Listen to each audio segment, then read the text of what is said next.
एक natural death है। वो अचानक दिल के दौरे से मरी है।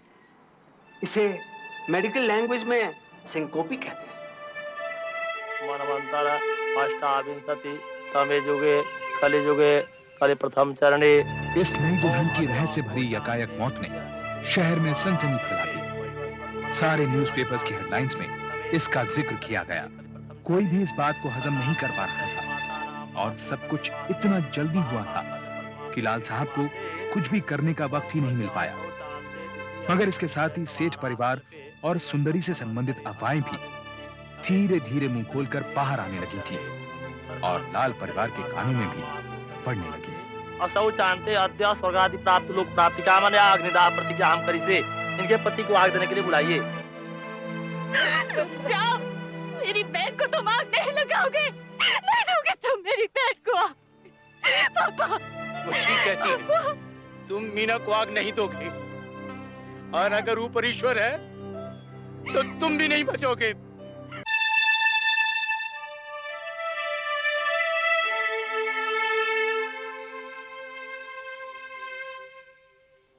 मैं सच कह रहा हूँ सुंदरी, कुछ नहीं बदला है। और बदलने को बाकी क्या नहीं? मैं अब भी तेरा हूँ सुंदरी, तू अब भी मेरी है। हाथ छोड़ मेरा। मैं अपने दिल की कसम खाकर बोलता हूँ सुंदरी, मैं तेरे बिना नहीं रह सकता। जा, वहीं जा और मरने दे मुझे मेरे हाल पे। मैं कहीं नहीं जा रहा तुझे छोड़कर, मैं तेरे बिना अधूरा हूँ सुंदरी। ओह, तो सुन ले, तू यहीं आएगा मुझसे मिलने रोज रात को, और नैनीताल मैं भी चलूंगी। मैं तुझसे मिलने आऊंगा, जरूर आऊंगा, हमें कोई जुदा नहीं कर सकता सुंदरी। मगर नैनीताल क्यों?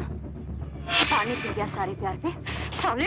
सुंदरी जा, तू क्या निभाएगा वादा?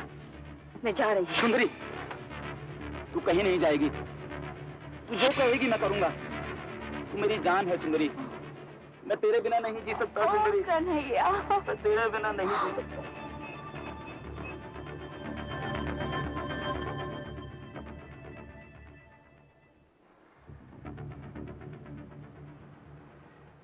सुंदरी कन्हैया के मकान में किराएदार थी, वो और उसकी माँ। मकान की छत सुंदरी और कन्हैया का रोजाना का मिलन स्थल थी, मगर वो रात और रातों से थोड़ी अलग थी। तो आज भी नहीं माना? अब जाने दो ना जी, कल बात कर लेना। अरे कल कल करते करते बात यहाँ तक आन पहुंची है। ये बोलो ना, सारे मोहल्ले को जगाना है क्या? क्यों बाप बेटा थू थू करवाने पर तो ले, कल बात कर लेना। अरे कन्हैया तुम जाओ ना अपने कमरे में।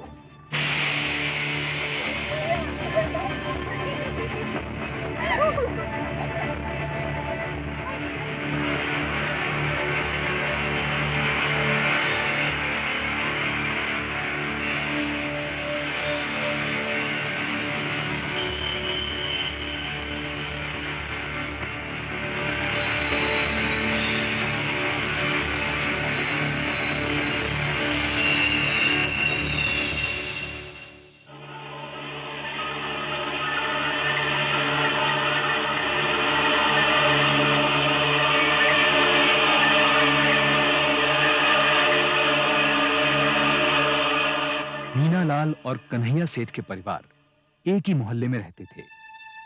लाल साहब ने शादी में 2.5 लाख रुपए बतौर दहेज दिया था, लेकिन नकद नहीं। मीना ने कन्हैया की उसके प्रति बेरुखी का यही कारण समझा। एक ही मोहल्ले में रहने के बावजूद लाल परिवार को कन्हैया और सुंदरी के बारे में कुछ पता नहीं था। अगली रात जब वो फिर छत की ओर जा रहा था। कहाँ जा रहा है? आपको मालूम तो है। जा अपने कमरे में बहू के पास। बहू है वो आपकी? और तेरी है वो जो छत पर तेरा इंतजार कर रही है। साली न जात की न रूप रंग की। अरे उसे तो मैं अभी घर से बाहर निकालता हूँ। निकाल के देखो जरा। अरे कन्हैया तेरा तो दिमाग खराब हो गया है। मालूम भी है कितना दिया उन्होंने, कितना? शादी भी मैंने उसी के लिए की है। अरे इतनी पढ़ी लिखी बीवी तुझे मिलेगी तूने सपने में भी नहीं सोचा होगा। और कितना मुनाफा होने वाला कारोबार में तुझे। कारोबार मैं चला रहा हूं, घर मैं संभाल रहा हूं, सारे कर्ज मैं उतारे हैं। अगर मेरी जिंदगी में किसी ने टांग अड़ाई ना तो क्या?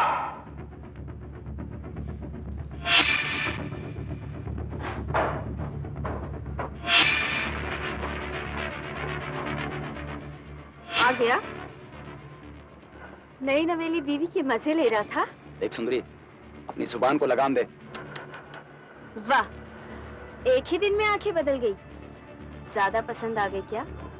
देख मैं दोबारा बोल रहा हूँ। अरे क्या, तू क्या बोलेगा? नई औरत के मिलते ही पुरानी वाली बासी लगने लगती है। चुप साली।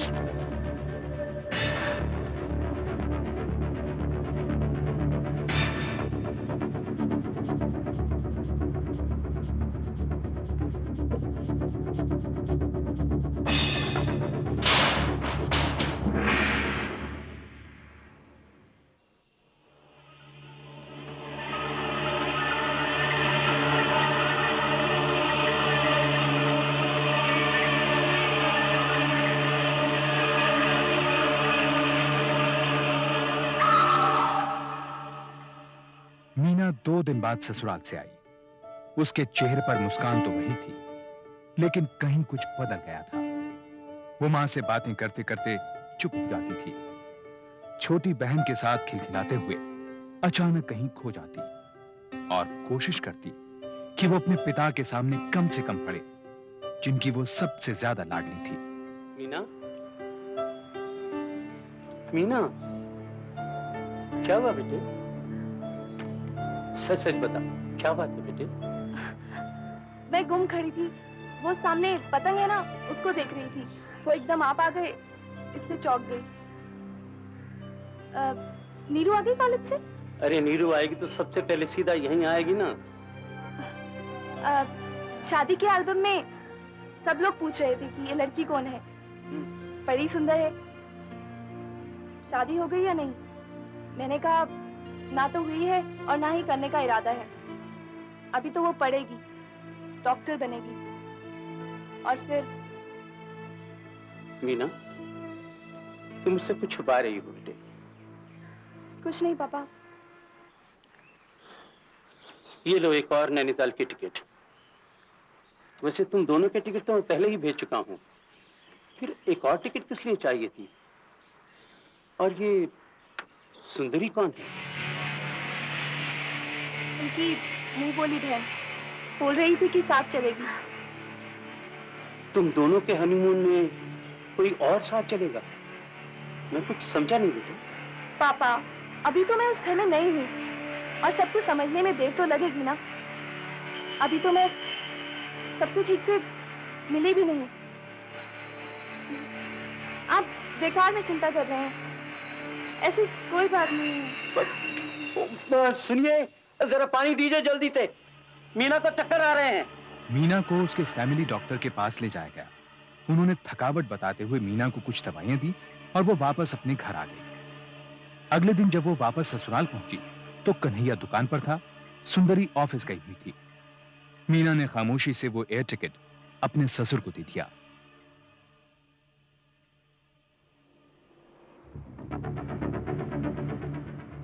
तूने सुंदरी का एयर टिकट बाबूजी को दे दिया? हाँ। मैंने तुझसे कहा था मुझे देना। आप थे नहीं। रात तक इंतजार नहीं कर सकती थी? मैं समझ नहीं पा रही हूँ, आपको दिया उनको दिया, क्या फर्क पड़ता है? ठहर, तुझे अभी फर्क समझा देता हूँ। सुंदरी, क्या बात है? इसको जानती है? शादी में देखा था। ये सुंदरी है और हम दोनों एक दूसरे से प्यार करते हैं।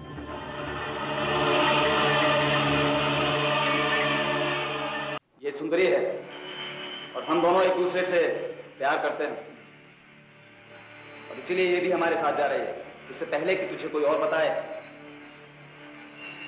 बाबूजी को ये बात मालूम है? मालूम है, सबको मालूम है।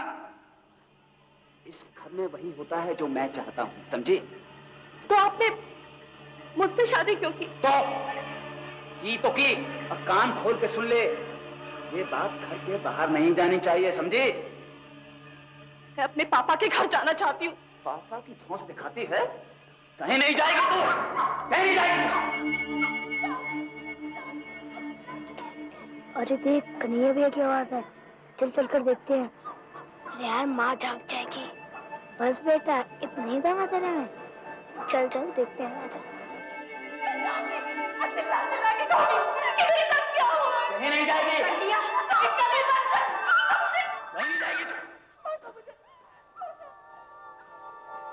सुनती हो? अरे सुनती हो? मुझे तो एक भैया की आवाज लग रही है। अरे अब आप तो सो जाइए ना। मियाँ बीबी आपस में नहीं लड़ेंगे तो क्या गैरों से लड़ेंगे?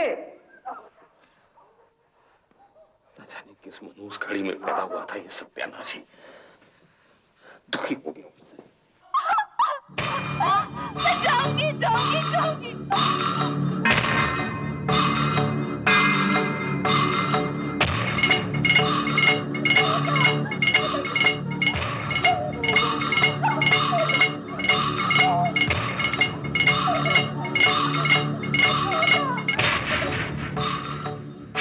अनिल, ज्यादा मजा आता है दूसरों के घरों में झांकने में, हाँ? चलो वापस आओ। क्या हो रहा था वहाँ? कुछ नहीं।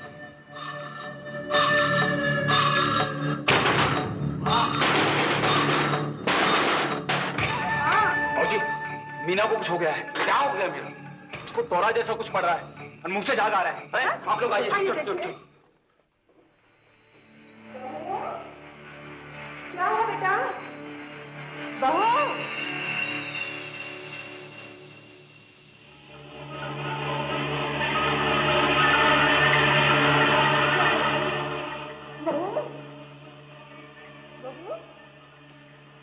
क्या हुआ? अरे मैं कह रहा था संभल जा संभल जा संभल जा। बुढ़ापे में मुंह काला करना था तो कर दिया। देख अरे क्या कर रहे हो जी? पहले डॉक्टर को तो बुलाओ। डॉक्टर ने कुछ नहीं करना है। देख तूने क्या कर डाला। देख मैंने क्या किया है? मैं तो करीब 12 बजे छत पर चला गया था सोने के लिए। करीब 5 बजे आंख खुली तो मच्छर काट रहे थे। मैं नीचे आया, मीना ऐसे ही सजी हुई थी, उसको दौरे पड़ रहे थे। मैं घबराकर आप लोगों को बुलाने चला आया। सेठ ने दुनिया देखी हुई थी। बात बिगड़ने के डर से उन्होंने सबसे पहले अपने वकील को बुलवाया। उसके बाद लाल साहब के घर खबर दी गई।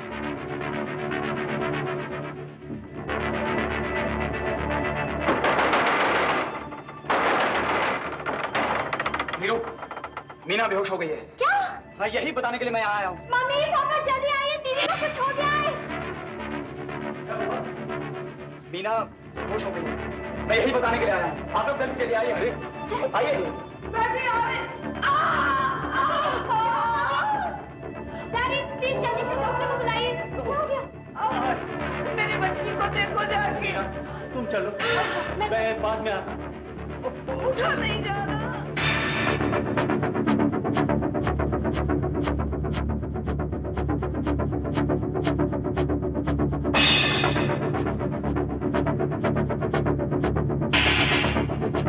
दीदी क्या हुआ? जल्दी करिए ना, अस्पताल ले जाना होगा। अरे अस्पताल का है? हमें तो लगा इससे कोई दौरा वोरा पड़ा है और क्या है। अरे आपको दिख नहीं रहा है कि क्या हालत हो रही है?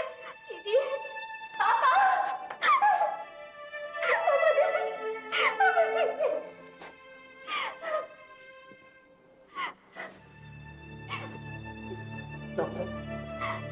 क्या हुआ है मीना को? देखिए, मैं डॉक्टर नहीं हूँ, एक वकील हूँ और यहाँ एक दोस्त की हैसियत से आया हूँ। सेठ साहब, आपने अभी तक डॉक्टर तक नहीं बुलाया? मीना मर चुकी थी। लाल साहब इस बात से सख्त हैरान थे कि अभी तक मीना को अस्पताल ले जाने का इंतजाम क्यों नहीं किया गया, या डॉक्टर से पहले सेठ ने अपने वकील को क्यों बुलवाया। उन्होंने तुरंत अपने फैमिली डॉक्टर वाधवा को बुलवाया, जिन्होंने एक दिन पहले ही मीना का चेकअप किया था।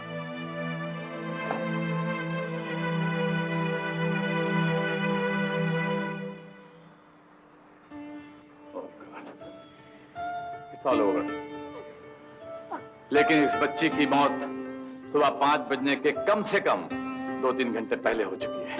देखिए हम सच बोल रहे हैं साहब। सुबह 5 बजे जब कन्हैया छत से नीचे उतर के आया तो उस वक्त इसको दौरा पड़ रहा था। वो तो खैर पोस्टमार्टम की रिपोर्ट के बाद मालूम हो जाएगा। लाल साहब, आप पुलिस को बुलाएं। पुलिस? देखिए डॉक्टर, देखिए ये हमारी घर की इज्जत का सवाल है। पुलिस की क्या जरूरत है? सारी टीवी के साथ कुछ गड़बड़ हुई है ना, तो देख लेना आप सबको। पापा जाइए, पुलिस को बुलाइए।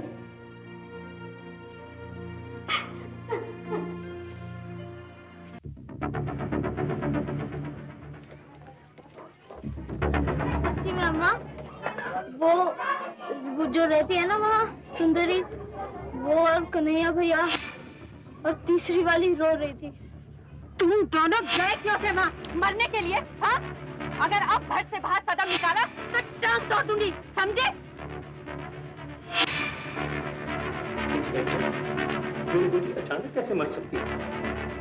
वो बीमार नहीं थी और कल तक तो बिल्कुल ठीक ठाक थी। आप कहना क्या चाह रहे हैं मिस्टर लाल? मैं कुछ कहना नहीं चाहता, लेकिन मुझे लगता है इस मामले में कुछ गड़बड़ जरूर है। देखिए लाल साहब, मेरा एक्सपीरियंस ये कहता है गड़बड़ की सिर्फ 3 वजह हो सकती हैं: जर, चोरू या जमीन। यहाँ पर ऐसी कोई बात है क्या? ऐसी कोई बात नहीं है, लेकिन मैंने मीना के गले पे खरोचों के निशान देखे। अरे सेठ साहब,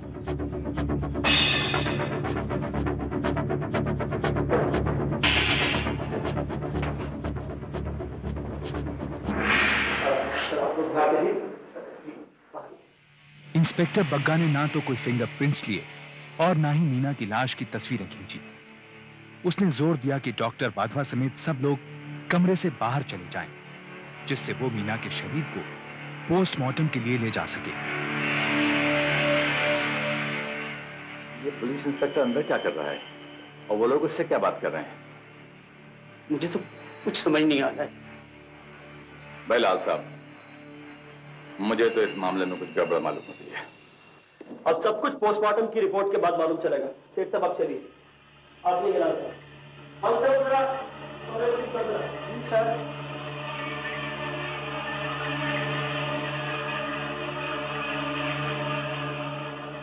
पोस्टमार्टम डॉक्टर रावत ने इस बात पर जोर दिया कि पोस्टमार्टम के पहले वो मीना की मौत वाली जगह देखना चाहेंगे, और वो भी अकेले इंस्पेक्टर के साथ। डॉक्टर वाधवा, डॉक्टर लाल और नीरू ये सुनकर हैरान हो गए, क्योंकि एक डॉक्टर का मौका वारदात को देखने पर जोर देना बहुत ही अजीब बात थी, और इसे पोस्टमार्टम के और आगे खिसकने का अंदेशा था, जबकि मीना के मौत के सिम्टम्स अभी ताजा थे।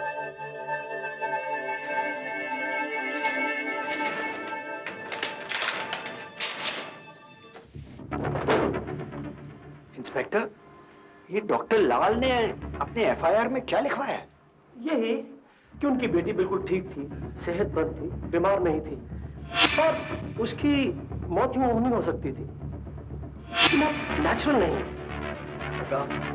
ये डॉक्टर लाल बार बार क्यों कह रहे हैं कि उनकी बेटी सेहतमंद थी? मुझे तो लगता है वो कुछ छुपा रहे हैं। शायद मीना की कोई बीमारी हो।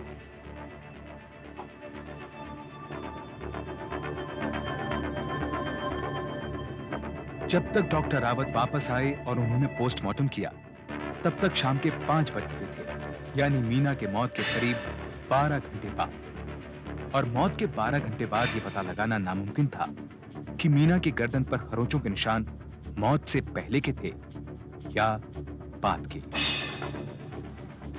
मैंने सारी संभावनाएं देख ली, उसका पेट बिल्कुल खाली है। ये एक नेचुरल डेथ है, वो अचानक दिल के दौरे से मरी है। इसे मेडिकल लैंग्वेज में सिंकोपी कहते हैं। मनवंतर अष्टाविंशति तमे युगे कलियुगे कलि प्रथम चरणे। इस नई दुल्हन की रहस्य भरी यकायक मौत ने शहर में सनसनी फैला दी। सारे न्यूज़पेपर्स की हेडलाइंस में इसका जिक्र किया गया।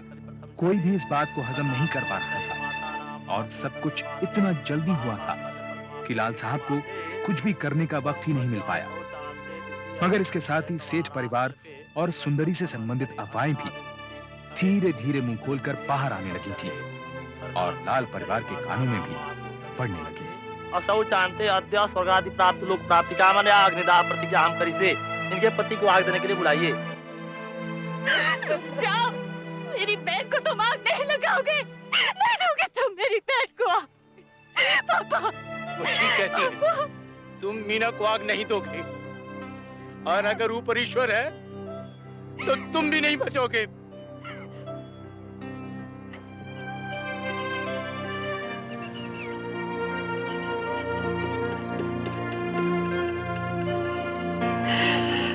Ha ha ha ha!